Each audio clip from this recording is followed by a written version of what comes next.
Welcome, ladies and gentlemen of the interwebs, to the Chiamazing show. This is Chiamazing here, bringing you some gaming news, stuff, and things.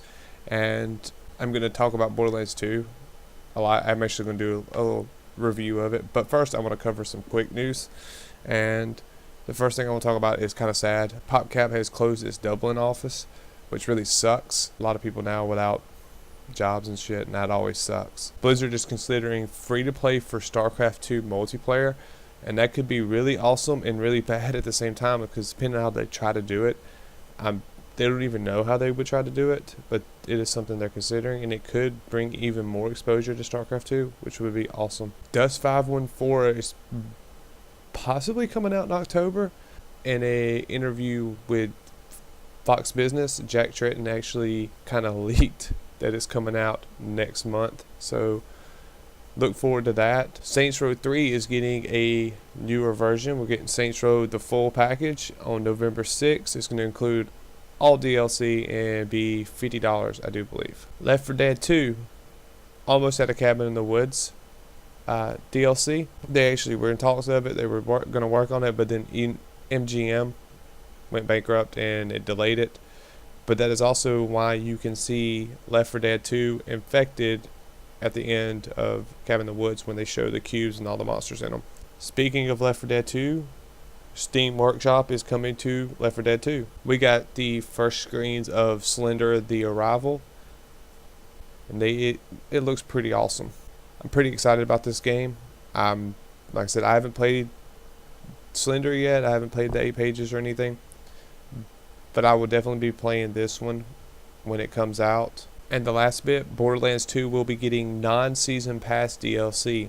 All season pass DLC will be big DLC, such as the Secret Armory of General Knox. And the non-season pass DLC that will come out will be smaller. So definitely look forward to that. It looks like they actually have a lot of stuff planned. They're well into works on the first and partially into the second. They're doing some stuff for the third, and they're in pre-concept for the fourth. So dude, we should have a lot of DLC for Borderlands 2. And speaking of Borderlands 2, let's get into the review. Now, there may be possible spoilers in this, so if you haven't played it and you plan on playing it, you can probably stop watching now. I'm going to try not to throw any spoilers out, but overall, I'd say Borderlands 2 is an amazing game. It's a good improvement on the first one. Finding loot is fun. It's always fun. The story is better. And then the fact that you actually kind of pay attention to the story this time. The characters seem pretty awesome. The returning characters seem fairly well written. The visuals are pretty nice. And the game still feels enough like the first one to wrap you back into that kind of gameplay. And I do have some small quirks with it. One, there does seem to be some slight texture popping.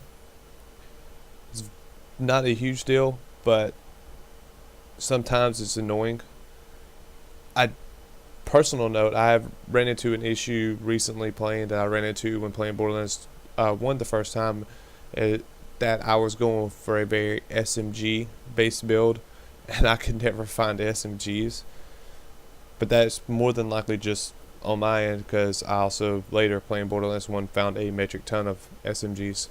On the items, the guns are better. I like the guns more overall with the different types, with the bandit type, and it's kind of throwing together weapons and huge clips. And I like how they even further refined niches with the manufacturers. What I do not like is how shields and grenades don't seem as awesome. The shields actually probably are more awesome. It's just their naming doesn't make them seem as good. I mean, when I pick up a shield and it says the name of it is Shield, as opposed into Borderlands 1 where it would be like TX78 Shield, you know. I don't know, it throws it off for me. And the grenades, I have to say, don't seem quite as cool. They just really don't. I mean, especially early on, a lot of what you'll come into is just variations of very normal grenades. It'd be like throwing grenade, 30 damage. Chunking grenade, 34 damage. that's not actually in there, but you get my point. So I'm not super impressed with the renovations to the grenade system. The changes with the different, with the more in-depth skill tree though, I am highly impressed with. I like that they've added several kill skill things. I think that's pretty cool. Several ways to augment your power is awesome. I haven't played every class yet. I've only played 2, and I'm gonna go back and play the other 2 pretty soon.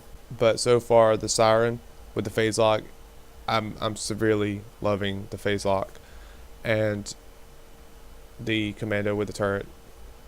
Turrets are. I like the turret in the first one, so I like the turret in this one, especially some of the modifications you can get with the turret. This game is flawed a little bit. I personally haven't experienced this issue, but I've had some friends who play on Steam have issues connecting and hosting games. And like I said, the texture issues, and there's a few other small quirks. But overall, the game is good enough to overcome those flaws. I definitely recommend you check it out. If I had to give it a score, I probably would give it an 8.5 to a 9. That's pretty much all I have for you guys today. Check back Wednesday. Eventually I will put out that Halo video I said I was going to put out. But there's a lot of Halo stuff, and I want to get it right, and I want to make sure you guys get to see a lot of footage and everything. But check back Wednesday for more news and stuff, and I will see you guys then.